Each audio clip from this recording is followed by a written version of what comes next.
GBA ವ್ಯಾಪ್ತಿಯಲ್ಲಿ 27 ವಾರ್ಡ್ಗಳಲ್ಲಿ ಎರಡೆರಡು ಎಸ್ಐಆರ್ ನಡೀತಾ ಇದೆ. ಮಹದೇವಪುರ ಮತ್ತು ಗಾಂಧಿನಗರಕ್ಕೆ ಸಂಬಂಧಪಟ್ಟಂತ ವ್ಯಾಪ್ತಿಯಲ್ಲಿ ಮೊನ್ನೆ 30ನೇ ತಾರೀಕು ಎಸ್ಐಆರ್ ಆರಂಭ ಆದ ಮೇಲೆ ಇನ್ನೊಂದು ಎಸ್ಐಆರ್ ಅನ್ನ ರಾಜ್ಯ ಚುನಾವಣಾ ಆಯೋಗ ಮಾಡ್ತಾ ಇದೆ. ಯಾಕೆ? 3 ಜಿಬಿಎ ವ್ಯಾಪ್ತಿಗೆ ಈ 27 ವಾರ್ಡ್ಗಳು ಬರ್ತವೆ. 3 ಜಿಬಿಎ ವ್ಯಾಪ್ತಿಗೆ ಬರುವಂತ ವೋಟರ್ ಲಿಸ್ಟ್ ಅಲ್ಲಿ ರಾಹುಲ್ ಗಾಂಧಿ ಅವರು ಅಲ್ಲೆಲ್ಲ ಕುಂತ್ಕೊಂಡು ಆರೋಪ ಮಾಡಿದ್ರು ಅನ್ನುವಂತ ಕಾರಣಕ್ಕಾಗಿ ಅವರಿಗೆ ತೃಪ್ತಿಪಡಿಸೋದಕ್ಕಾಗಿ ಕೇಂದ್ರ ಚುನಾವಣಾ ಆಯೋಗ ಎಸ್ಐಆರ್ ಅನ್ನು ನಡೆಸ್ತಾ ಇರುವಂತಹ ಸಂದರ್ಭದಲ್ಲಿ ರಾಜ್ಯ ಚುನಾವಣಾ ಆಯೋಗದಿಂದ ಗೊಂದಲ ಸೃಷ್ಟಿ ಮಾಡುವುದಕ್ಕಾಗಿ, ಮಿಸ್ಗೈಡ್ ಮಾಡುವುದಕ್ಕಾಗಿ, ದಾರಿ ತಪ್ಪಿಸುವುದಕ್ಕಾಗಿ ಈ 3 ಜಿಬಿಎ ವ್ಯಾಪ್ತಿಯಲ್ಲಿ ಪ್ಯಾರಲಲ್ ಆಗಿ ಇನ್ನೊಂದು ಎಸ್ಐಆರ್ ಅನ್ನ ರಾಜ್ಯ ಸರ್ಕಾರ ನಡೆಸಕ್ಕೆ ಹೊರಟಿದೆ ಮತ್ತು ನಡೀತಾ ಇದೆ. ಇದನ್ನು ತಕ್ಷಣ ನಿಲ್ಲಿಸಬೇಕು, ಇದರ ಬಗ್ಗೆ ಗಮನ ಕೊಡಬೇಕು ಅನ್ನುವಂತ ಪತ್ರವನ್ನು ನಾನು ಇವತ್ತು ಬರೆದಿದ್ದೀನಿ. ಎರಡನೇದು, ಕರ್ನಾಟಕ ರಾಜ್ಯದಲ್ಲಿ 30ನೇ ತಾರೀಕಿಂದ ಎಸ್ಐಆರ್ ಆರಂಭ ಆಗಿದೆ. 20 ವರ್ಷಗಳ ನಂತರ ಈ ಎಸ್ಐಆರ್ ನಡೀತಾ ಇರುವಂತದ್ದು. ದೇಶದಲ್ಲಿರುವಂತಹ ಅಕ್ರಮ ಮತದಾರರನ್ನ, ಮೃತಪಟ್ಟಿರುವಂತಹ ಮತದಾರ ಪಟ್ಟಿ ಎಲ್ಲೆಲ್ಲಿ ಇದೆ ಅವರನ್ನ ತೆಗೆಯುವುದಕ್ಕಾಗಿ, ಯಾರೋ ಮತದಾರ ಪಟ್ಟಿಯಲ್ಲಿ ಇರಬಾರ್ದು ಅಂತವರನ್ನು ತೆಗೆಯುವುದಕ್ಕಾಗಿ ಇವತ್ತು ದೇಶದಲ್ಲಿ ಬೇರೆ ಬೇರೆ ರಾಜ್ಯಗಳಲ್ಲಿ ಎಸ್ಐಆರ್ ನಡೆದಿದೆ. ಕರ್ನಾಟಕದಲ್ಲಿ ಕೂಡ ನಡೀತಾ ಇದೆ. ಬಹಳ ಗಂಭೀರವಾದಂತ ಒಂದು ಪ್ರಕ್ರಿಯೆ ಇದು. ನಮ್ಮ ಮತದಾರರ ಪಟ್ಟಿಯನ್ನ ಕ್ಲೀನ್ ಮಾಡಿಕೊಳ್ಳೋದಕ್ಕಾಗಿ, ನಮ್ಮ ಮತದಾರ ಪಟ್ಟಿಯನ್ನ ಸ್ವಚ್ಛ ಮಾಡೋದಕ್ಕಾಗಿ, ನಮ್ಮ ಮತದಾರ ಪಟ್ಟಿಯನ್ನ ಸಕ್ರಮ ಮಾಡಿಕೊಳ್ಳೋದಕ್ಕಾಗಿ ಇವತ್ತು ಬೆಂಗಳೂರಿನ ಮತದಾರರಿಗೆ ಬೇರೆ ಕಡೆ ಜನ ಬೈತಾರೆ, ನಿಮ್ಮಲ್ಲಿ ಕೇವಲ 50% ಮತದಾನ ಆಗುತ್ತೆ, 40% ಆಗುತ್ತೆ, ನೀವು ವೋಟೇ ಮಾಡಲ್ಲ ಅಂತ. ಆದ್ರೆ ಸತ್ಯ ಇರುವಂತದ್ದು, ಇದರಲ್ಲಿ ಬಹಳಷ್ಟು ಮತದಾರರು ಬೇರೆ ಕಡೆ ಹೋಗಿರ್ತಾರೆ, ಶಿಫ್ಟ್ ಆಗಿರ್ತಾರೆ. ಯಾಕಂದ್ರೆ ಇದು ನಗರ ಪ್ರದೇಶ, ಇಲ್ಲಿಂದ ಟ್ರಾನ್ಸ್ಫರ್ ಜಾಬ್ಗಳಿರ್ತವೆ, ವಾಪಸ್ ಹಳ್ಳಿಗೆ ಹೋಗಿರ್ತಾರೆ ಅಥವಾ ಬೇರೆ ರಾಜ್ಯಕ್ಕೆ ಹೋಗಿರ್ತಾರೆ. ಅದಕ್ಕಾಗಿ ನಮ್ಮ ಮತದಾರ ಪಟ್ಟಿ ಎಲ್ಲಿ ಯಾರಿಗೆ ಓಟಿದೆ ಗೊತ್ತಿಲ್ಲ, ಡಬಲ್ ಮತದಾನ ಇತ್ತು, ಎಲ್ಲ ಒಂದ್ ಕಡೆ ಮಾಡಿದ್ರೆ ಆಯ್ತು ಅಂತ ಮಾಡ್ತಿದ್ದಾರೆ. ಇದನ್ನ ಸ್ವಚ್ಛ ಮಾಡೋದಕ್ಕಾಗಿ ಎಸ್ಐಆರ್ ಇವತ್ತು ದೇಶದಲ್ಲಿ ನಡೀತಾ ಇರುವಂತಹ ಸಂದರ್ಭದಲ್ಲಿ ಕರ್ನಾಟಕದಲ್ಲಿ ಏನಾಗ್ತಿದೆ? ಕರ್ನಾಟಕದಲ್ಲಿ ಮತ್ತೆ ಅಕ್ರಮ ಮತದಾರರ ಪಟ್ಟಿಯನ್ನ ತಯಾರು ಮಾಡೋದಕ್ಕೆ ರಾಜ್ಯ ಸರ್ಕಾರ ಹೊರಟಿದೆ. ಒಂದು ಕಡೆ ರಾಜ್ಯದ ಮುಖ್ಯಮಂತ್ರಿಗಳು ಹೇಳ್ತಾರೆ, ಮತದಾರರ ಪಟ್ಟಿಯಲ್ಲಿ ಎಲ್ಲರೂ ಸೇರ್ಕೋಬೇಕು, ಇಲ್ಲಾಂದ್ರೆ ಫೆಸಿಲಿಟಿ ಸಿಗಲ್ಲ. ಆಯ್ತು, ಆ ಸ್ಟೇಟ್ಮೆಂಟ್ ಅನ್ನ ನೋಡಿದ್ವಿ. ನಿನ್ನೆ ಮತ್ತೊಂದು ಸ್ಟೇಟ್ಮೆಂಟ್ ಅನ್ನ ಕೊಟ್ಟಿದ್ದಾರೆ, ಬಿಎಲ್ಎಗಳನ್ನ ಕೂಡ ಹಾಕಿ ಮತದಾರರ ಪಟ್ಟಿಯನ್ನ ತಯಾರು ಮಾಡೋದು ಸರಿಯಲ್ಲ, ಅಕ್ರಮ. ಯಾರು ಕೂಡ ಹಾಕಿದ್ದಾರೆ? ನೀವೇ ಕೂಡ ಹಾಕಿದ್ದೀರಿ. ಬಿಎಲ್ಒಗಳನ್ನ ಕೂಡಿ ಹಾಕಿದವರು ಯಾರು? ಇದು ಈ ರಾಜ್ಯದ ಕಾಂಗ್ರೆಸ್ ನೇತೃತ್ವದ ಸರ್ಕಾರ ಮಾಡ್ತಾ ಇದೆ. ನಿಮ್ಮ ಮೂಗಿನ ನೇರದಲ್ಲಿ ನಿಮ್ಮ ಅಧಿಕಾರಿಗಳು ಅಕ್ರಮವಾಗಿ ಮತದಾರರ ಪಟ್ಟಿಗೆ ಮತದಾರರನ್ನ ಸೇರಿಸುವಂತದ್ದು ಮಾಡ್ತಾ ಇದ್ದಾರೆ.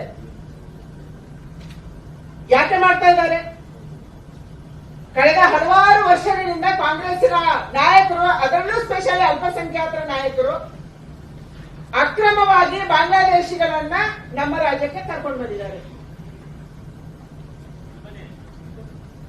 ಇದರಿಂದ ಶಿಕ್ಷೆ ಅನುಭವಿಸುವುದರಲ್ಲಿ ನಾನು ಒಬ್ಳು. ನಾವೇ ಕಂಟೋನ್ಮೆಂಟ್ ರೈಲ್ವೆ ಸ್ಟೇಷನ್ಗೆ ಹೋಗಿದ್ವಿ, ಯಾರೋ ಮಾಹಿತಿ ಕೊಟ್ರು ಅಂತ. ಕಂಟೋನ್ಮೆಂಟ್ ಪೊಲೀಸ್ ಸ್ಟೇಷನ್ ಅಲ್ಲಿ ರೈಲ್ವೆ ಸ್ಟೇಷನ್ ಅಲ್ಲಿ 400 ಜನ ಟೀನೇಜರ್ಸ್ ಅನ್ನ ಆ ರೈಲಲ್ಲಿ ಅವರ ಟ್ರೈನ್ ಅಲ್ಲಿ ಕರ್ಕೊಂಡು ಬಂದಿದ್ರು. ಇದು 8 ವರ್ಷದ ಹಿಂದೆ. ನಾವು 8 ಜನ ಹೋಗಿದ್ವಿ. ನಮ್ಮ ಮೇಲೆ ಅಟ್ಯಾಕ್ ಮಾಡಿ ನೀವು ಅವರನ್ನ ಪರಾರಿ ಮಾಡಿದ್ರಿ. ಬಸ್ಗಳನ್ನು ತಂದು ನಿಲ್ಸ್ಕೊಂಡಿದ್ರು. ಇಲ್ಲಿ ಕಂಟೋನ್ಮೆಂಟ್ ರೈಲ್ವೆ ಸ್ಟೇಷನ್ ಅಲ್ಲಿ ಬಸ್ಗಳನ್ನು ತಂದು ತಂದು ನಿಲ್ಲಿಸಿಕೊಂಡು ಬಾಂಗ್ಲಾದೇಶಿಗಳನ್ನ ಕರ್ನಾಟಕ ರಾಜ್ಯದಲ್ಲಿ ಮತದಾರರನ್ನಾಗಿ ಮಾಡುವುದಕ್ಕೆ, ಇಲ್ಲಿಯ ವಾಸಿಗಳನ್ನ ಮಾಡುವುದಕ್ಕೆ ವ್ಯವಸ್ಥಿತ ಷಡ್ಯಂತ್ರವನ್ನ ನೀವು ಮಾಡಿದ್ರಿ. ಯಾವತ್ತು? ಈಗ ಅಲ್ಲ, SIR ಶುರು ಆದ್ಮೇಲಲ್ಲ, 7-8 ವರ್ಷದ ಹಿಂದೆ.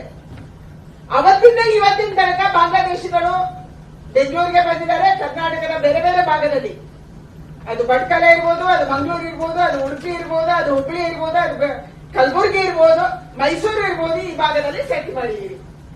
ಇವರನ್ನು ನೀವು ಸಕ್ರಮ ಮಾಡಬೇಕು, ಅದಕ್ಕಾಗಿ ನಾನು ಮಾಡ್ತಾ ಇದ್ದೀರಿ. ಎರಡನೇದು, ಬಿಹಾರ ಮತ್ತು ವೆಸ್ಟ್ ಬೆಂಗಾಲ್ ಚುನಾವಣೆ ಆದ ಮೇಲೆ ಅಲ್ಲಿಂದ SIR ಆದ ತಕ್ಷಣ ಮತ್ತು ಅಲ್ಲಿ ಹೊಸ ಸರ್ಕಾರಗಳು ಬಂದ ಮೇಲೆ ಅಲ್ಲಿಂದ ಬಾಂಗ್ಲಾದೇಶಗಳು ಓಡ್ ಬಂದಿದ್ದಾರೆ. ಎಲ್ಲಿ ಓಡೋಗಿದ್ದಾರೆ? ಅದಕ್ಕೆ ನೀವು ಕರ್ನಾಟಕದಲ್ಲಿ ಆಶ್ರಯ ಕೊಟ್ಟಿರಿ. ಕರ್ನಾಟಕದಲ್ಲಿ ನೀವು ಆಶ್ರಯ ಕೊಟ್ಟಿರುವ ಕಾರಣಕ್ಕಾಗಿ ಸಾವಿರಾರು ಜನ ಬಾಂಗ್ಲಾದೇಶಿಗಳು ಕರ್ನಾಟಕಕ್ಕೆ ಬಂದಿದ್ದಾರೆ. ಹಲವಾರು ಜನ ಸಿಕ್ಕಿ ಬಿದ್ದಿದ್ದಾರೆ. ಮಾಧ್ಯಮದಲ್ಲಿ ನೀವು ತೋರಿಸಿದ್ದೀರಿ, ರಾಜ್ಯದ ಜನರು ನೋಡಿದ್ದಾರೆ, ಸೋಷಿಯಲ್ ಮೀಡಿಯಾದಲ್ಲೂ ಓಡ್ತಿದೆ. ಇದನ್ನ ಸಕ್ರಮ ಮಾಡಕ್ಕೆ ಇವತ್ತು ನೀವು ಹೊರಟಿದ್ದೀರಿ. ಮುಖ್ಯಮಂತ್ರಿಗಳೇ, ನಿಮ್ಮ ಅಧಿಕಾರಿಗಳು ಏನ್ ಮಾಡ್ತಿದ್ದಾರೆ ಅಂದ್ರೆ, ನಿಮ್ಮ ಆದೇಶದ ಮೇಲೆ, ನೀವು ಲಿಖಿತ ಆದೇಶ ಕೊಟ್ಟಿಲ್ಲ, ನಿಮ್ಮ ಮೌಖಿಕ ಆದೇಶದ ಮೇಲೆ, ನಿಮ್ಮ ನಾಯಕರ ಮೌಖಿಕ ಆದೇಶದ ಮೇಲೆ ನಿಮ್ಮ BLAಗಳು ನಿಮ್ಮ ತಾಳಕ್ಕೆ ತಕ್ಕಂತೆ ಇವತ್ತು ಕುಣಿತಿದ್ದಾರೆ. ಇದರ ಪರಿಣಾಮವನ್ನ ಕಳೆದ 3 ದಿನಗಳಲ್ಲಿ ನಾವು ನೋಡಿದ್ದೀವಿ. ಹಲವಾರು ಪ್ರದೇಶಗಳಲ್ಲಿ, ರಾಜ್ಯದ ಹಲವಾರು ಜಿಲ್ಲೆಗಳಲ್ಲಿ ಮತ್ತು ಬೆಂಗಳೂರಿನಲ್ಲಿ ಮುಖ್ಯವಾಗಿ ಮಸೀದಿಗಳಲ್ಲಿ ಎನ್ಯುಮರೇಷನ್ ಫಾರ್ಮ್ ಅನ್ನು ಕೊಡ್ತಿದ್ದಾರೆ. ಶಾದಿ ಮಹಲಲ್ಲಿ ಎನ್ಯುಮರೇಷನ್ ಫಾರ್ಮ್ ಅನ್ನ 200 ಜನ, 300 ಜನ, 400 ಜನರನ್ನು ಕೂಡಿ ಹಾಕಿ ಕೊಡ್ತಾ ಇದ್ದೀರಿ. ಕಲ್ಯಾಣ ಮಂಟಪದಲ್ಲಿ ಕೂಡಿ ಹಾಕಿ ಕೊಡ್ತಾ ಇದ್ದೀರಿ. ಏನು ಉದ್ದೇಶ ನಿಮ್ದು? ನಿಮ್ಮ ಉದ್ದೇಶ ಒಂದೇ, ಅವ್ರಿಗೆ ಅಡ್ರೆಸ್ ಇಲ್ಲ, ಅವರಿಗೆ ಅಕ್ರಮವಾಗಿ ಅಡ್ರೆಸ್ ಕೊಡಬೇಕು, ಅವರಿಗೆ ಡೋರ್ ನಂಬರ್ ಇಲ್ಲ, ಅವರಿಗೆ ಯಾರ್ದೋ ಡೋರ್ ನಂಬರ್ ಹಾಕಿ ಕೊಡಬೇಕು. ಇವತ್ತು ಕಾನೂನಿದೆ, ಎನ್ಯುಮರೇಷನ್ ಫಾರ್ಮ್ ಅನ್ನ ಮನೆ ಮನೆಗೆ ಹೋಗಿ ಹಂಚಬೇಕು, ಎಲ್ಲ ಪಾರ್ಟಿಯ BLAಗಳು ಇರಬೇಕು, BLO ಖುದ್ದಾಗಿ ಹೋಗ್ಬೇಕು.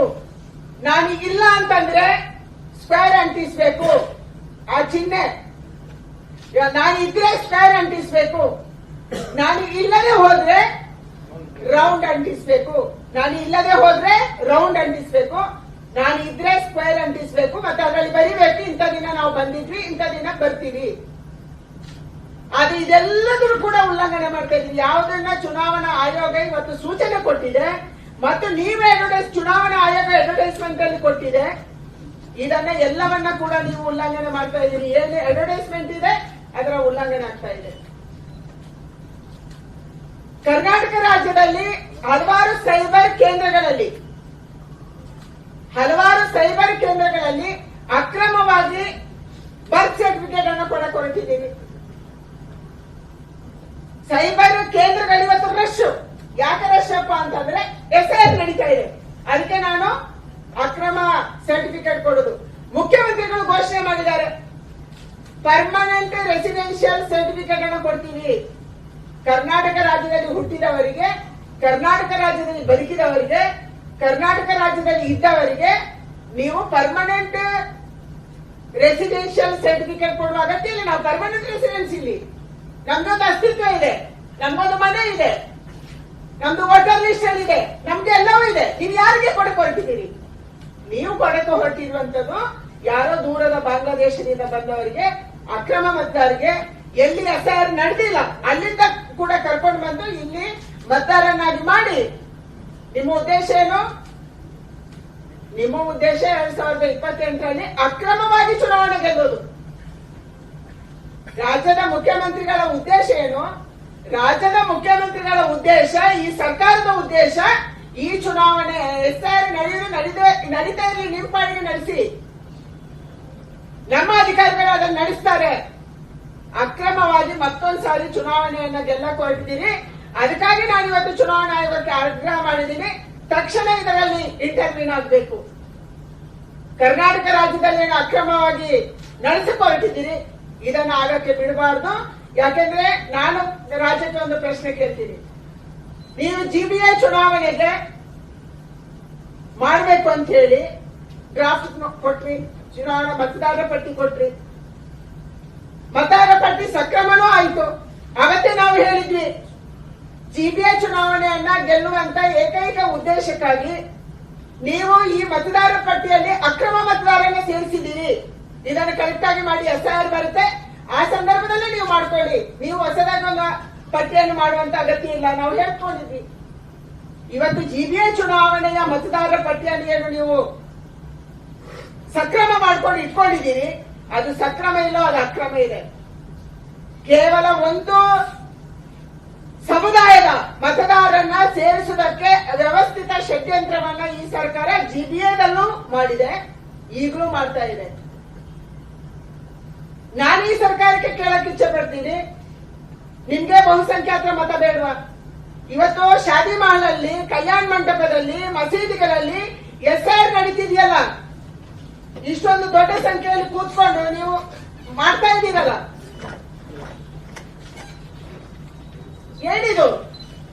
ಏನ್ ಮಾಡಕ್ ಹೊರಟಿದ್ದೀರಿ? ಕಾನೂನು ಏನಿದೆ, ನೀವೇನ್ ಮಾಡಕ್ ಹೊರಟಿದ್ದೀರಿ? ಇದು ಎಲ್ಲಿದು?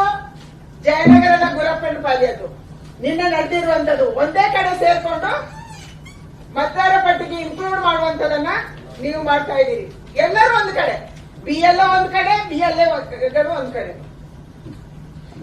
ಇದು ನಿಮ್ದು ಕತೆ. ಯಾರ ಸಲುವಾಗಿ? ಕೇವಲ ಅಲ್ಪಸಂಖ್ಯಾತರನ್ನ ಮತದಾರರ ಪಟ್ಟಿಗೆ ಸೇರಿಸುವುದಕ್ಕಾಗಿ. ನಿಮ್ಮ ಆದ್ಯತೆ ಯಾರು? ನಿಮ್ಮ ಆದ್ಯತೆ ಕರ್ನಾಟಕ ರಾಜ್ಯದ ಎಲ್ಲ ಮತದಾರರು ಅಲ್ಲ, ನಿಮ್ಮ ಆದ್ಯತೆ ಇರುವಂತದ್ದು ಕರ್ನಾಟಕ ರಾಜ್ಯದ ಕೇವಲ ಅಲ್ಪಸಂಖ್ಯಾತರು ಯಾರು ಮಸೀದಿಯಲ್ಲಿ ಮತದಾರ ಪಟ್ಟಿಗೆ ಸೇರ್ಪಡೆ ಮಾಡ್ತಾರೆ ಅವ್ರು ಮಾತ್ರ.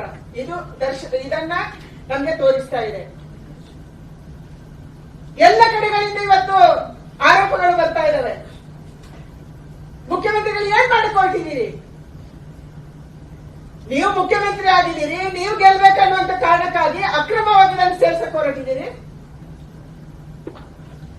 GBA ಚುನಾವಣೆ ಇದರ ಆಧಾರದಲ್ಲಿ ನೀವು ಮಾಡ್ತೀರಿ. ಅಕ್ರಮ ಮತದಾರ ಪಟ್ಟಿಯನ್ನ GBA ಮೊನ್ನೆ ನೀವು ಸರ್ವೆ ಮಾಡಿದ್ರಲ್ಲ, ಮತದಾರ ಪಟ್ಟಿ ಹೊಸದಾಗಿ ಮಾಡಿದ್ರಿ, ಅದನ್ನು ಮಾಡಿದ್ರಿ, ನಾವು ವಿರೋಧ ಮಾಡಿದ್ವಿ, ಆದ್ರೂ ನೀವು ಸಲ್ಲಿಕೆ ಮಾಡಿದ್ರಿ. ಎರಡನೇದು ನನ್ನ ಆಗ್ರಹ ಇರುವಂತದ್ದು, ಯಾವ SIR ನಡೀತಿದೆ ಈ SIR ನ ಹೊಸ SIR ಮತ್ತೆ ರಿವ್ಯೂ ಆಗಬೇಕು, ಚುನಾವಣಾ ಆಯೋಗ ಇದನ್ನು ಗಮನಿಸಬೇಕು. ಕರ್ನಾಟಕ ರಾಜ್ಯದಲ್ಲಿ ಏನು ಅಕ್ರಮ ನಡೀತಾ ಇದೆ ಅದನ್ನು ತಡೆಯುವುದಕ್ಕಾಗಿ ವೆಸ್ಟ್ ಬೆಂಗಾಲಲ್ಲಿ, ಬಿಹಾರಲ್ಲಿ ನೀವು ಯಾವ ಕ್ರಮವನ್ನು ಕೈಗೊಂಡು ನಾನು ಅಭಿನಂದನೆ ಸಲ್ಲಿಸ್ತೀನಿ. ಕೇಂದ್ರ ಚುನಾವಣಾ ಆಯೋಗಕ್ಕೆ ನನ್ನ ಪ್ರಣಾಮಗಳು ಮತ್ತು ಅಭಿನಂದನೆಗಳು. ಅತ್ಯಂತ ಶುದ್ಧವಾದಂತಹ ಒಂದು ಮತದಾರ ಪಟ್ಟಿಯನ್ನ ನೀವು ವೆಸ್ಟ್ ಬೆಂಗಾಲಲ್ಲಿ ಮಾಡಿದ್ರಿ, ನೀವು ಬಿಹಾರದಲ್ಲಿ ಮಾಡಿದ್ರಿ, ರಾಜ್ಯದ ಬೇರೆ ಬೇರೆ ಕಡೆ, ಕೇರಳ ಇರ್ಬೋದು, ಬೇರೆ ಬೇರೆ ಕಡೆ ಮಾಡಿದ್ರಿ. ಆದ್ರೂ ನೀವು ಕೇರಳದಲ್ಲಿ ಗೆದ್ದಿದ್ದೀರಿ. ಆದ್ರೆ ಕರ್ನಾಟಕ ರಾಜ್ಯದಲ್ಲಿ ಇವತ್ತು ಮುಖ್ಯಮಂತ್ರಿಗಳ ಮೂಗಿನ ನೇರದಡಿಯಲ್ಲಿ ಅವರ ಆದೇಶದಂತೆ ಅಕ್ರಮ ಮತದಾರರನ್ನ ಸೇರಿಸುವಂತದ್ದು SIR ಮೂಲಕ ನಡೀತಾ ಇದೆ. ಇದನ್ನ ನಾವು ಒಪ್ಪೋದಿಲ್ಲ. ಇದಕ್ಕೆ ಕೇಂದ್ರ ಚುನಾವಣಾ ಆಯೋಗ ಇಂಟರ್ವ್ಯೂನ್ ಆಗಬೇಕು, ಕ್ರಮ ಕೈಗೊಳ್ಳಬೇಕು. ಯಾರ್ಯಾರು DCಗಳಿದ್ದಾರೆ, BLOಗಳಿದ್ದಾರೆ, ಇವತ್ತು BLOಗಳು ಹಲವಾರು ಕಡೆಗಳಲ್ಲಿ ಹೋಗ್ತಾರೆ, ಒಂದು ಕಡೆ ಕೂತ್ಕೊಂತಾರೆ, ಎಲ್ಲರನ್ನ ಅಲ್ಲಿ ಗುಂಪಾಕೊಂತಾರೆ, ಅಲ್ಲಿ ಮಾಡ್ತಾ ಇದ್ದಾರೆ. ಯಾವ ನ್ಯಾಯ ಇದು? ಯಾವ ಕಾನೂನು ಇದು? ಎರಡನೇದು, BLOಗಳಿಗೆ ಕರೆಕ್ಟ್ ಟ್ರೈನಿಂಗ್ ಕೊಟ್ಟಿಲ್ಲ. 2002ರ ಮೊದಲು ಮತದಾರ ಇರುವಂತವರು ಒಂದು ಭಾಗ ತುಂಬಬೇಕು, ಇನ್ನೊಂದು ಭಾಗ ತುಂಬಬೇಕು. ಈ ಭಾಗಗಳನ್ನು ತುಂಬತಾ ಇಲ್ಲ. ಅವರು ಮ್ಯಾಪಿಂಗ್ ಮಾಡಬೇಕು, ಅದನ್ನು ಮಾಡ್ತಾ ಇಲ್ಲ. ನಾವು ಚುನಾವಣೆಯಲ್ಲಿ ಕರಪತ್ರ ಬಿಸಾಕಿ ಬರ್ತೀವಲ್ಲ, ಹಂಗೆ ಬಿಸಾಕಿ ಮನೆ ಹತ್ರ ಬರ್ತಾ ಇದ್ದಾರೆ. ಇದು ಇವತ್ತು ಕರ್ನಾಟಕದಲ್ಲಿ ನಡೀತಾ ಇರುವಂತದ್ದು. ಅದಕ್ಕಾಗಿ ನಾನು ಆಗ್ರಹ ಮಾಡ್ತೀನಿ, ಯಾವುದೇ ಕಾರಣಕ್ಕಾಗಿ ಇವತ್ತು ಸರ್ಕಾರ ನಮ್ಮ BLOಗಳನ್ನ ಥ್ರೆಟನ್ ಮಾಡ್ತಾ ಇದೆ, BLAಗಳನ್ನ ಥ್ರೆಟನ್ ಮಾಡ್ತಾ ಇದೆ. BLOಗಳಿಗೆ ಹೇಳಿದೆ, ಕೇವಲ ಕಾಂಗ್ರೆಸ್ಸಿನ BLAಗಳನ್ನ ಕರ್ಕೊಂಡು ಹೋಗಿ ಅವರ ಹತ್ರ ನೀವು ಕೂತ್ಕೊಂಡು ಮಾಡಿಸಿ. ಇದನ್ನು ಮಾಡ್ತಾ ಇದ್ದಾರೆ. ಅದಕ್ಕಾಗಿ ನನ್ನ ಆಗ್ರಹ ಇದೆ, ತಕ್ಷಣ ರಾಜ್ಯ ಸರ್ಕಾರ ನೀವೇನು ಈ ರೀತಿಯ ಕಾನೂನು ವಿರೋಧಿ ಚಟುವಟಿಕೆಯಲ್ಲಿ ತೊಡಗಿದ್ದೀರಿ, ಕೇವಲ ಅಲ್ಪಸಂಖ್ಯಾತ ಮತದಾರರನ್ನು ಮಾತ್ರ ಒಂದು ಕಡೆ ಸೇರಿಸಿ ಅಕ್ರಮ ವಲಸಿಗರಿಗೆ ನೀವು ಮತದಾರರನ್ನು ಮಾಡಬೇಕು ಅಂತಿದ್ದೀರಿ.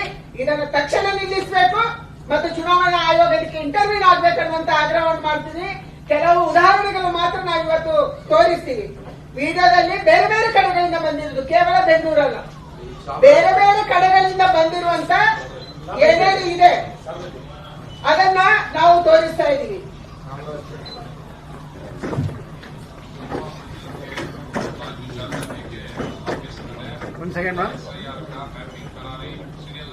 जुमा मस्जिद के पास SR चल रहा है, सब उधर आना आ ರೀತಿ ಹೇಳ್ತಾ ಇದ್ದಾರೆ. जुमा मस्जिद के पास सब आना, उधर हम करेंगे, ये है इसीलिए.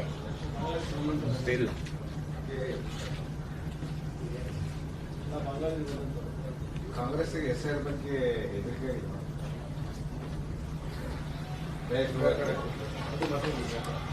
ಇದು ಒಂದೇ ಕಡೆ ಕೂತ್ಕೊಂಡು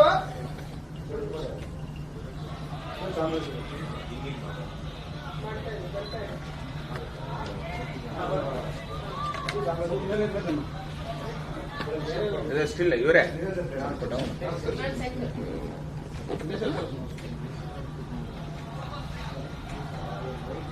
ಏನ್ ಸ್ಟಿಲ್ ಇಲ್ಲ ಇವರೇ ಸರ್. ಹಲೋ, ಇಲ್ಲ ಸೈಡಿಗೆ ಹೋಗಿ ನೀವು.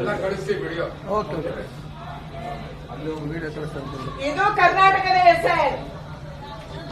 ಈ ರಾಜ್ಯ ಸರ್ಕಾರ SR ನಡೆಸ್ತಾ ಇರುವಂತ ರೀತಿ ಇದು. ಮೇಡಮ್, ಈಗ ಕೇಂದ್ರ ಸಂಪೂರ್ಣವಾಗಿ ಹೊಸದಾಗಿ ಮಾಡಬೇಕು.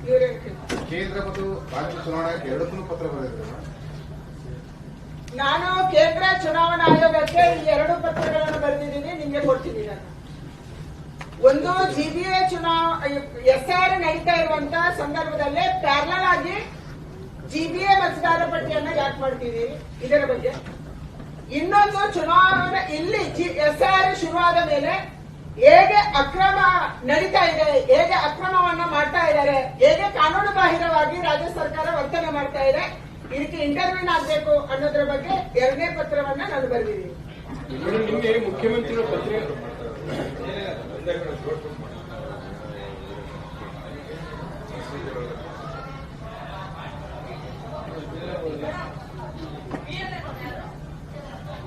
ಅಲ್ಲಿ ಕೂತ್ಕೊಂಡು ಕೇಳ್ತಾರೆ BLA ಯಾರು ಅಂತ. ನೋಡಿ, ಇವರು ಹಾಕೊಂಡಿದ್ದಾರೆ ಸರ್ಕಾರದ ಟ್ಯಾಗ್, ಐಡೆಂಟಿ ಕಾರ್ಡ್ ಹಾಕೊಂಡಿದ್ದಾರೆ. ಒಂದು ಸಮುದಾಯದವರನ್ನು ಮಾಡಿಸ್ಬಿಟ್ಟು ಅವರನ್ನು ಕೂರಿಸ್ಬಿಟ್ಟು ಮಾಡ್ತಾ ಇದ್ದಾರೆ. ಮೇಡಮ್, ನಿನ್ನೆ ಮುಖ್ಯಮಂತ್ರಿಗಳು ಪತ್ರಿಕಾಗೋಷ್ಠಿಯಲ್ಲಿ ಹೇಳಿದರೆ ನೀವು ಕಲ್ಯಾಣ ಮಂಟಪದಲ್ಲಿ ಮಸೀದಿ ಮಾಡೋದು ನಾವು ಇನ್ಸ್ಟ್ರಕ್ಷನ್ ಕೊಟ್ಟಿಲ್ಲ, ಆಯಾ ಚುನಾವಣಾಧಿಕಾರಿ ಸಂಬಂಧಪಟ್ಟ ಅಂತ ಹೇಳಿದ್ದಾರೆ. ಒಂದು, ಆಮೇಲೆ ರಾಜ್ಯ ಸರ್ಕಾರಕ್ಕೆ ಪರ್ಮನೆಂಟ್ ರೆಸಿಡೆನ್ಸ್ ಸರ್ಟಿಫಿಕೇಟ್ ಕೊಡೋದ್ರೆ ಕನ್ಫ್ಯೂಷನ್ ಇದೆ. ಒಂದ್ ಕಡೆ PDO ಕೊಡ್ತಾರೆ ಅಂತ ಒಂದು ಆರ್ಡರ್ ಮಾಡಿದ್ದಾರೆ, ಇನ್ನೊಂದು ಏನ್ ಮಾಡಿದ್ದಾರೆ, ಈಗ ತಹಸೀಲ್ದಾರ್ ಕೊಡಬೇಕಂತ ಹೇಳ್ತಾರೆ ಮನೆಯಿಂದ. ಅಲ್ಲೇ ಕರ್ನಾಟಕ ರಾಜ್ಯದ ಮುಖ್ಯಮಂತ್ರಿಗಳದು ಪರ್ಮನೆಂಟ್ ರೆಸಿಡೆನ್ಷಿಯಲ್ ಸರ್ಟಿಫಿಕೇಟ್ ಕೊಡುವಂತ ಉದ್ದೇಶ ಒಂದೇ ಒಂದು, ಅಕ್ರಮ ಮತದಾರರನ್ನ ಸಕ್ರಮವಾಗಿ ಮಾಡುವಂತದ್ದು. ಇದು ಬಿಟ್ಟು ಬೇರೆ ಏನೋ ಉದ್ದೇಶ ಇಲ್ಲ. ಯಾರು ಬಾಂಗ್ಲಾದೇಶಿಗಳಿದ್ದಾರೆ ಹಿಂದೆ ಅವರು ಕರ್ಕೊಂಡು ಬಂದಿದ್ರು, ಯಾರು ಈಗ ವೆಸ್ಟ್ ಬೆಂಗಾಲ್, ಬಿಹಾರ ಮತ್ತು ಬೇರೆ ಬೇರೆ SR ಆದಲ್ಲಿಂದ ಓಡ್ ಬಂದಿದ್ದಾರೆ, ಅಲ್ಲಿ ಸರ್ಕಾರ ಚೇಂಜ್ ಆದಾಗ ಓಡ್ ಬಂದಿದ್ದಾರೆ, ಅವರನ್ನ ಸಕ್ರಮ ಮಾಡುವಂತ ದುರುದ್ದೇಶವನ್ನ ಹೊಂದಿ ಇದನ್ನು ಮಾಡ್ತಾ ಇದ್ದಾರೆ ಮುಖ್ಯಮಂತ್ರಿಗಳು. ಇದು ಮುಖ್ಯಮಂತ್ರಿಗಳಿಗೆ ಒಳ್ಳೆಯದಲ್ಲ. ನೀವು ಹೊಸದಾಗಿ ಮುಖ್ಯಮಂತ್ರಿ ಆಗಿದ್ದೀರಿ, ಕಾನೂನು ಪ್ರಕಾರವಾಗಿ ಕೆಲಸ ಮಾಡೋದನ್ನ ಕಲ್ತ್ಕೊಳ್ಳಿ, ಅದನ್ನು ಮಾಡಿ ನೀವು. ಮೇಡಮ್, ಈಗ ಹೊಸ SR ಅಂದ್ರೆ ಕಂಪ್ಲೀಟ್ ಆಗಿ ಹೊಸದಾಗಿ ಆಗ್ಬೇಕು ಅಂತ ನಿಮ್ ಒತ್ತಾಯನ, ಜೊತೆಗೆ ಸೆಂಟ್ರಲ್ ಇಂದ ಪಶ್ಚಿಮ ಬಂಗಾಳದ ಒಂದಷ್ಟು ಆಫೀಸರ್ಸ್ ಮತ್ತೆ ಸಿಬ್ಬಂದಿ ಎಲ್ಲ ಬಂದು SIR ಮಾಡಿದ್ರು, ಅದೇ ತರ ಕರ್ನಾಟಕದಲ್ಲಿ ಆಗ್ಬೇಕು ಅಂತೀವಿ. ನಾವು ಪತ್ರ ಬರೆದಿದ್ದೀವಿ, ಇದನ್ನು ಚುನಾವಣಾ ಆಯೋಗ ಹೇಗೆ ಕನ್ಸಿಡರ್ ಮಾಡುತ್ತೆ ಮತ್ತೊಂದ್ಸರಿ ನಾನು ಮಾತಾಡ್ತೀನಿ, ಖುದ್ದಾಗಿನೂ ನಾನು ಮಾತಾಡ್ತೀನಿ. ಆದ್ರೆ ಇದನ್ನ ಗಮನಕ್ಕೆ ತರುವಂತದನ್ನು ಕೇಂದ್ರ ಚುನಾವಣಾ ಆಯೋಗ ಇಷ್ಟು ಚೆನ್ನಾಗಿ SIR ದೇಶದಲ್ಲಿ ಮಾಡಿದೆ, ಕರ್ನಾಟಕದಲ್ಲಿ ಕೂಡ ಅದು ಚೆನ್ನಾಗಿ ನಡಿಬೇಕು, ಸಕ್ರಮವಾಗಿ ನಡಿಬೇಕು, ಮತ್ತೆ ಎಲ್ಲ ಎಲಿಜಿಬಲ್ ಮತದಾರರು ವೋಟರ್ ಲಿಸ್ಟ್ಗೆ ಸೇರ್ಬೇಕು. ಇದು ನಮ್ಮ ಉದ್ದೇಶ ಇರುವಂತದ್ದು. ಪಶ್ಚಿಮ ಬಂಗಾಳದಲ್ಲಿ ಬಿಜೆಪಿ ಮೇಲೆ ಇದೇ ರೀತಿ ಆರೋಪ ಮಾಡಿ ಅವರು ಸುಪ್ರೀಂ ಕೋರ್ಟ್ ವರೆಗೂ ಕೂಡ ನೀವು ಇಲ್ಲಿ ಕಾಂಗ್ರೆಸ್ ಮೇಲೆ ಆರೋಪ ಮಾಡ್ತೀರಿ, ನೀವು ಯಾಕೆ ಕೋರ್ಟಿಗೆ ಹೋಗಲ್ಲ? ಅದರ ಬಗ್ಗೆ ನಾವು ತೀರ್ಮಾನ ಮಾಡ್ತೀವಿ, ಅದು ಬೇರೆ ವಿಚಾರ. ಆದ್ರೆ ರಾಜ್ಯ ಸರ್ಕಾರ ಯಾವ ರೀತಿಯ ಷಡ್ಯಂತ್ರ ಮಾಡ್ತಿದೆ, ಎಷ್ಟು ಕೆಳಮಟ್ಟಕ್ಕೆ ಇವರು ಇಳಿದಿದ್ದಾರೆ ಅನ್ನುವಂಥದ್ದನ್ನ ನಾನು ರಾಜ್ಯದ ಗಮನಕ್ಕೆ, ದೇಶದ ಗಮನಕ್ಕೆ ತರಕ್ಕೆ ಇಚ್ಛೆ ಪಡ್ತೀನಿ. ಅಲ್ಲ, ಅವರು ಲೀಗಲ್ ಆಗಿ ಫೈಟ್ ಮಾಡಿದ್ರು, ನೀವು ಲೀಗಲ್ ಆಗಿ ಮಾಡೋಣ, ಫೈಟ್ ಮಾಡ್ತೀವಿ. ಮೇಡಮ್, ಇದು SIR ನ ಅರಿವು ಮೂಡಿಸುವ ಪ್ರಕ್ರಿಯೆಯನ್ನ ಪಾರ್ಟಿ ಮಾಡ್ತಾ ಇತ್ತು. ಈಗ ಅಲ್ಪಸಂಖ್ಯಾತರ ಮೇಲೆ ನೇರ ಆರೋಪ ಮಾಡ್ತಿದ್ದೀರಾ. ಬಿಜೆಪಿ ಒಂದು ಘಟಕ ಇದೆ, ಆ ಕಾರ್ಯಕ್ರಮವನ್ನು ಅದು ಮಾಡಿರ್ಲಿಲ್ವಾ? ಈ ಆತಂಕ ಇಲ್ಲಿ ಯಾಕೆ? ಪ್ರಶ್ನೆ ಬರುವಂತದ್ದು BLA ಮಾಡಿದಾರ, BLO ಮಾಡಿದಾರಲ್ಲ. ನಾವು ನಮ್ಮ ಪಾರ್ಟಿಯಲ್ಲಿ ಎಲ್ಲರಿಗೂ ಹೇಳಿದೀವಿ. ನಾನು ಇವತ್ತು ಅಲ್ಪಸಂಖ್ಯಾತರಲ್ಲಿ ಕೂಡ ವಿನಂತಿ ಮಾಡುವಂತದ್ದು, ಯಾರು ಸಕ್ರಮ ಇದ್ದೀರಿ, ಈ ರಾಜ್ಯದಲ್ಲಿ ಇದ್ದೀರಿ, ಈ ರಾಜ್ಯದ ಸಿಟಿಸನ್ಸ್ ಇದ್ದೀರಿ, ಈ ರಾಜ್ಯದ ವೋಟರ್ಸ್ ಇದ್ದೀರಿ, ನೀವು ಸೇರೋದಕ್ಕೆ ನಮ್ದೇನು ಅಭ್ಯಂತರ ಇಲ್ಲ. ನೀವು ಈ ರಾಜ್ಯದ ಮತದಾರರು. ಯಾರ ಅಕ್ರಮವಾಗಿ ಆ ತರ ಇರುವವರಿಗೆ ಸಕ್ರಮ ಮತದಾರರನ್ನ ಸೇರ್ಸಕ್ಕೆ ಈ ತರ ಕಳ್ಳಾಟ ಆಡ್ಬೇಕಾಗಿಲ್ಲ. ಸಕ್ರಮ ಮತದಾರರನ್ನು ಸೇರ್ಸಕ್ಕೆ ಸಹಜವಾಗಿ ನ್ಯಾಯಯುತವಾಗಿ ಸೇರಿಸಬಹುದು. 2002 ಮೊದಲು ಅವರಿದ್ರು, ಇವಾಗಲೂ ಅವರಿದ್ದಾರೆ, ಇದನ್ನ ಮಾಡಿಸಬಹುದು. ಈ ಕಳ್ಳಾಟ ಯಾವಾಗ ಆಡುದು? ನೀವು ಕಳ್ಳಾಟ ಆಡೋದು ಅಕ್ರಮ ಮತದಾರರನ್ನ ಪಟ್ಟಿಗೆ ಸೇರಿಸಬೇಕಾದಾಗ. ಮೇಡಮ್, ಇಲ್ಲಿ ಎಷ್ಟೇ ಮಾಡಿದ್ರು ಸಹಿತ ಕೇಂದ್ರ ಚುನಾವಣಾ ಆಯೋಗ ಆಮೇಲೆ ಟ್ಯಾಲಿ ಮಾಡಲ್ವಾ? 2002ರಲ್ಲಿ ಪಟ್ಟಿ ಇದೆ, ಮತದಾರ ಪಟ್ಟಿ. ಆ ಪಟ್ಟಿ ಮತ್ತೆ ಈ ಪಟ್ಟಿಗೂ ಟ್ಯಾಲಿ ಮಾಡ್ಕೊಂಡು ಇಲ್ಲ, ಅದು ಮಾಡ್ತಾರೆ. ಆದ್ರೆ ಈಗ SIR ಅನ್ನೇ ನೀವು ಹಳ್ಳ ಹಿಡಿಸಿದ್ರೆ ಅದಕ್ಕೆ ಆರಂಭದಲ್ಲೇ ನಾವು ಇದನ್ನು ಗಮನಕ್ಕೆ ತರ್ತಾ ಇದೀವಿ ಅಷ್ಟೇ. ಆರಂಭದಲ್ಲಿ ಈಗ 3 ದಿನ ಆಗಿದೆ. 3 ದಿನದಲ್ಲಿ ನಮ್ಮ ಅನುಭವ ಹೀಗಿದೆ. ಕರ್ನಾಟಕ ರಾಜ್ಯದಲ್ಲಿ ನಮ್ಮ ಅನುಭವ ಹೀಗಿದೆ, ಕಾಂಗ್ರೆಸ್ ಸರ್ಕಾರದ ನಮ್ಮ ಅನುಭವ ಹೀಗಿದೆ ಅನ್ನುವಂಥದ್ದನ್ನ ನಾವು ಗಮನಕ್ಕೆ ತರ್ತೀವಿ. ನಮ್ಮ ರಾಷ್ಟ್ರೀಯ ಅಧ್ಯಕ್ಷ ನಿತಿನ್ ನಬೀನ್ ಅವರು ಇಲ್ಲಿ ಬಂದಾಗ ಅದೇ ಮಾತನ್ನು ಹೇಳಿದ್ರು. ರಾಜ್ಯದಲ್ಲಿ ಕಾಂಗ್ರೆಸ್ ಸರ್ಕಾರ ಇದೆ, ಯಾವುದೇ ರೀತಿಯಲ್ಲಾದ್ರೂ ಕೂಡ ಈ ತರ ಮಾಡ್ತಾರೆ ಅನ್ನೋದು ಮೊದಲೇ ಎಚ್ಚರಿಕೆ ಕೊಟ್ಟಿದ್ರು. ಅದು ಕೂಡ ಯಾಕೆ ಎಚ್ಚೆತ್ಕೊಂಡಿಲ್ಲ? ಎಚ್ಚೆತ್ಕೊಳ್ಳೋದು, ನಾವು ಎಚ್ಚೆತ್ಕೊಳ್ಳೋದಕ್ಕೆ ನಾವು ಮಾಡ್ತಾ ಇದೀವಿ. ನಮ್ಮ ಎಲ್ಲಾ BLAಗಳು, BLOಗಳ ಜೊತೆ, BLA 2ಗಳು BLOಗಳ ಜೊತೆ ಹೋಗಕ್ಕೆ ರೆಡಿ ಇದೀವಿ. ನಾವು ರೆಡಿ ಮಾಡಿದೀವಿ, ಮತ್ತೆ ಹೋಗ್ತಿದ್ದಾರೆ. ಮತ್ತು ಸಕ್ರಮವಾಗಿ BLAಗಳು ಕಾಂಗ್ರೆಸ್ ಅವರು ಹೋಗ್ಬೋದು, BLAಗಳು JDS ಅವರು ಹೋಗ್ಬೋದು, BLAಗಳು ಬಿಜೆಪಿ ಅವರು ಹೋಗ್ಬೋದು. ಯಾರ ಜೊತೆ ಹೋಗ್ತಾರೆ? ಸರ್ಕಾರನೇ ನೇಮಕ ಮಾಡಿದಂತ BLOಗಳ ಜೊತೆ. ಅದಕ್ಕೆ ನಾವು ರೆಡಿ ಇದೀವಿ. ಅಲ್ಲ, ಬಿಜೆಪಿಯ BLAಗಳು ಸೈನ್ ಮಾಡಿದ್ರೆ ಅದು ಊರ್ಜಿತ ಆಗತ್ತಾ? ಅದು ಅವ್ರು ಕಾಂಗ್ರೆಸ್ ಅವರನ್ನು ಮಾತ್ರ ಕರ್ಕೊಂಡು ಹೋಗಿ ಬಿಜೆಪಿ ಅವರು ಬಂದಿಲ್ಲ ಅಂತ ಹಾಕೊಳ್ಳಿ ಅಂತ ಕಳಿಸಿ ಅಬ್ಜೆಕ್ಷನ್ ಹಾಕ್ಬೋದು.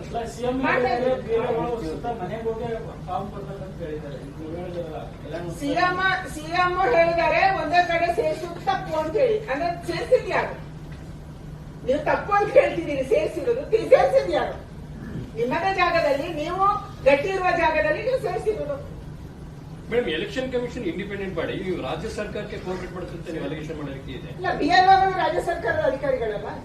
ಇಡೀ ದೇಶದಲ್ಲಿ ಹಂಗೆ ನಡೆದಿದೆ. ಅಲ್ಲ, ಅವರು ಕೆಲಸ ಮಾಡೋದು ಚುನಾವಣಾ ಆಯೋಗ ಕೇಳುತ್ತಾನೆ.